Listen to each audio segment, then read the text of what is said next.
एक ऐसी डांसर और कोरियोग्राफर जिसके इशारे पर बॉलीवुड के बड़े बड़े सितारे थिरकने पर मजबूर हो गए। कोरियोग्राफी की दुनिया में मास्टर जी नाम से मशहूर ये डांसर 3000 से भी अधिक गानों को कोरियोग्राफ कर चुकी हैं। बॉलीवुड जगत में मशहूर ये डांसर कोई और नहीं बल्कि सरोज खान हैं। सबको अपने इशारे पर नचाने वाली सरोज खान खुद पूरी जिंदगी किस्मत के इशारों पर नाचने पर मजबूर हो गई। अपने जीवन में अनेक कठिनाइयों का सामना करने वाली कोरियोग्राफर सरोज खान का फर्ज से अर्श तक पहुंचने का सफ़र मैं इस वीडियो के माध्यम से आपसे साझा करूंगी। 22 नवंबर 1948 को मुंबई के एक हिंदू परिवार किशन चंद साधु सिंह और नोनी सिंह के घर में एक बेटी का जन्म हुआ, जिसका नाम उन्होंने निर्मला रखा। निर्मला से पहले भी उनके घर 4 बेटियों का और एक बेटे का जन्म हुआ था। इनके पिता देश के विभाजन के बाद कराची से मुंबई आए थे। वो एक कामयाब बिजनेसमैन थे, लेकिन भारत आकर उनको अपने जीवन की शुरुआत एक बार फिर से करनी पड़ी। मुंबई आकर वो माहिम में एक चॉल में किराए का एक कमरा लिए। जब निर्मला 3 साल की हुई तो उनकी माँ ने एक बार उन्हें परछाई में हाथ हिलाते हुए देखा। बेटी को अकेले में हाथ हिलाता देख उन्हें लगा कि उनकी बेटी का मानसिक संतुलन ठीक नहीं है। उसके बाद वो तुरंत ही उनको डॉक्टर के पास ले गई तो डॉक्टर ने कहा, आप परेशान मत होइए, आपकी बेटी का मानसिक संतुलन बिल्कुल ठीक है। इसे डांस में रुचि है, इसको डांस सिखाइए, फिल्मों में काम कराइए, इससे आपकी आर्थिक मदद भी होगी। इसके बाद निर्मला की माँ ने कहा, फिल्म इंडस्ट्री में हमारी जान पहचान किसी से नहीं है। तो डॉक्टर ने अपने जान पहचान के लोगों से बात कर निर्मला को फिल्मों में चाइल्ड एक्टर के तौर पर काम दिलाया। इसके बाद निर्मला एक्ट्रेस श्यामा की फिल्म नजराना में उनके बचपन की भूमिका को निभाते हुए नजर आई। फिर वो 1953 की फिल्म आगोश में गाने बांसुरिया काहे बजाई में राधा का किरदार निभाते हुए दिखाई दी और इस गाने में कृष्ण की भूमिका में फेमस चाइल्ड आर्टिस्ट बेबी नाज थी। इस गाने की शूटिंग के दौरान मासूम सी निर्मला ने राधा का जो कॉस्ट्यूम पहन रखा था वो उन्हें पसंद नहीं आ रहा था, जिसके लिए वो रो रो कर अपना बुरा हाल कर ली थी। साल 1951 की फिल्म बड़ी बहू में निर्मला एक्ट्रेस निम्मी की बेटी की भूमिका में दिखाई दी। इसके बाद भी निर्मला कई फिल्मों में बतौर चाइल्ड एक्टर काम की। जैसे जैसे निर्मला की उम्र बढ़ने लगी वैसे वैसे उनको चाइल्ड एक्टर के तौर पर काम मिलना बंद होता चला गया। निर्मला हमेशा से ही डांस करने में माहिर थी। एक दिन किसी ने उन्हें ग्रुप डांसर बनने का सलाह दिया, जिसके बाद गरीबी से परेशान निर्मला ने ग्रुप डांस को ज्वाइन किया। फिर वो 1958 में फिल्म हावड़ा ब्रिज में पहली बार ग्रुप डांसर के रूप में काम की। इसके बाद उन्होंने कई फिल्मों में बतौर ग्रुप डांसर काम किया। अपने जीवन के हर लम्हों में वो कामयाबी की सीढ़ी चढ़ रही थी और एक दिन ऐसा भी आया जब वो फिल्म ताजमहल की फेमस कव्वाली चांद का बदन के दौरान मीनू मुमताज़ के बराबर बैठी नजर आई। उसी बीच उनके पिता दुनिया को अलविदा कह गए। फिर तो मानो दुनिया की सारी मुसीबतें उनके दरवाजे पर दस्तक दे दी हों। गरीबी उनके घर इस कदर आ पहुंची कि उन्हें 2 वक्त का रोटी भी नसीब होना मुश्किल हो गया था। निर्मला और उनके भाई बहनों से उनकी माँ यह बोलकर बहका देती कि चूल्हे पर खाना रखी हूँ, जैसे ही बन जाएगा मैं तुम सबको दे दूँगी, तब तक तुम सब सो जाओ। उनके घर के ही पास एक मलयाली भजिया वाला अपना दुकान लगाया करता था। वो निर्मला के घर की आर्थिक हालत से भली भांति परिचित था, इसलिए वो हर शाम के समय बचे हुए भजिए निर्मला की माँ को दे दिया करता था। इस तरह बचे हुए भजिया खाकर उनके परिवार ने कई दिनों तक अपना गुजारा किया। इसके साथ ही निर्मला अपने सिट पर लोगों से उधार मांगकर घर पर पैसे लाया करती थी ताकि माँ की कुछ मदद हो सके। एक बार तो वो एक्टर शशि कपूर से 200 रुपये उधार के तौर पर मांगी थी। उसी ज़माने में साउथ के फेमस डांसर सोहन लाल और हीरा लाल बॉम्बे फिल्म इंडस्ट्री में काम करने के उद्देश्य से आए थे। वहाँ आकर वो दोनों फिल्म फ्लैट नंबर 9 में डांस मास्टर के तौर पर काम कर रहे थे। फिल्म के एक गाने में मास्टर सोहन लाल हेलेन के साथ साथ निर्मला को भी डांस सिखा रहे थे। तभी उनकी नज़र निर्मला पर पड़ी। उनके सीखने की कैपेसिटी को देख सोहन लाल उनसे प्रभावित हो गए और उन्हें अपना असिस्टेंट बना लिया। सोहन लाल का असिस्टेंट बनने के बाद निर्मला को सबसे पहले एक्ट्रेस वैजयंती माला को डांस सिखाने का अवसर मिला।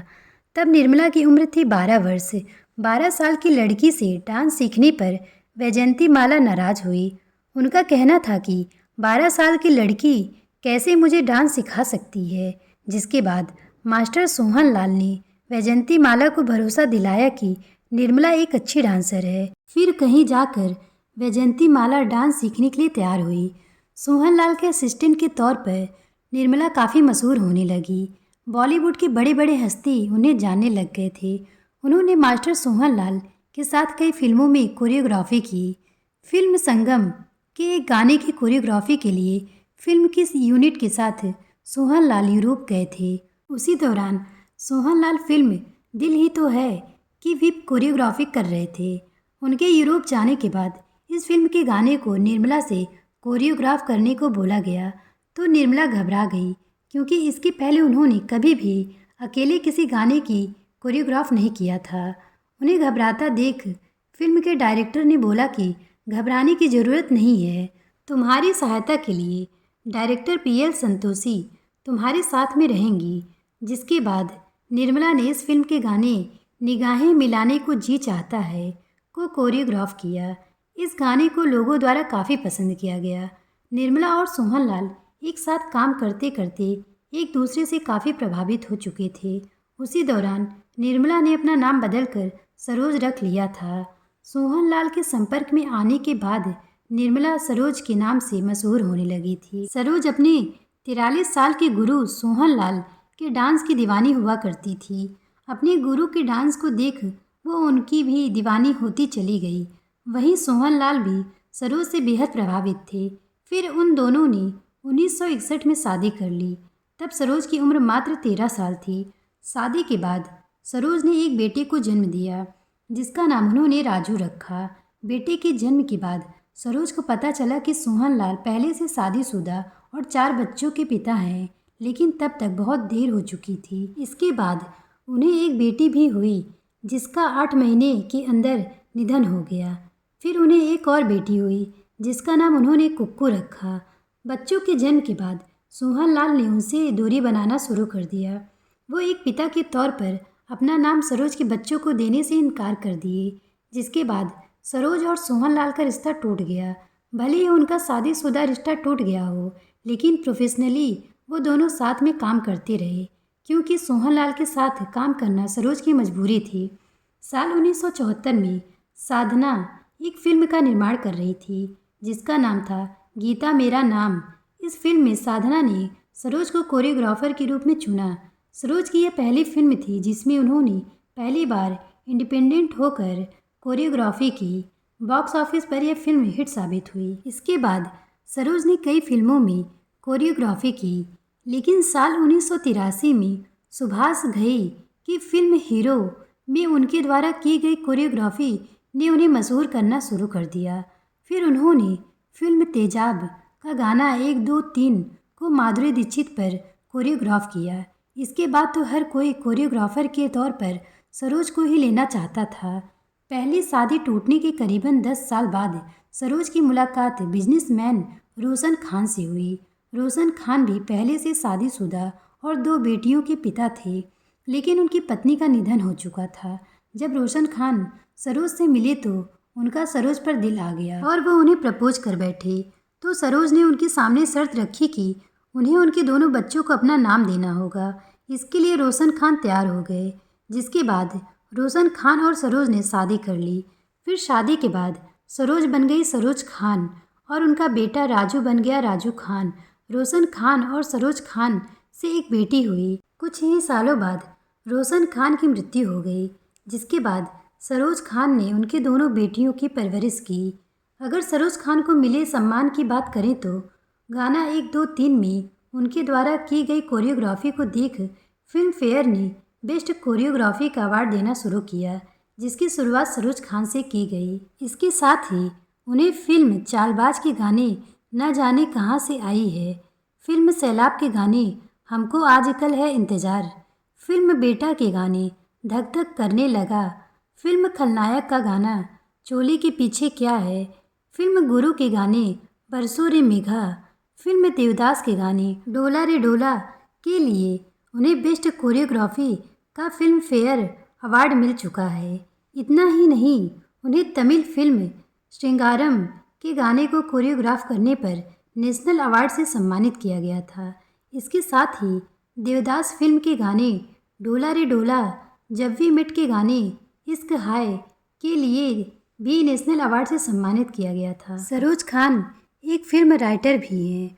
उनके द्वारा लिखे फिल्मों में वीरो दादा, खिलाड़ी, हम हैं बेमिसाल, नज़र के सामने, छोटे सरकार, दिल तेरा दीवाना, दावा, जज मुजरिम, भाई भाई, होते होते प्यार हो गया जैसी फिल्में शामिल हैं। सरोज खान टेलीविज़न पर भी नज़र आ चुकी हैं। साल 2005 में नच बलिए डांस शो में वो जज के रूप में दिखाई दी थी। उस्तादों के उस्ताद शो में भी वो जज के रूप में नज़र आ चुकी हैं। सोनी सब चैनल का शो तारक मेहता का उल्टा चश्मा सीरियल में वो एक डांस कंपटीशन में जज के तौर पर दिखाई दी थी।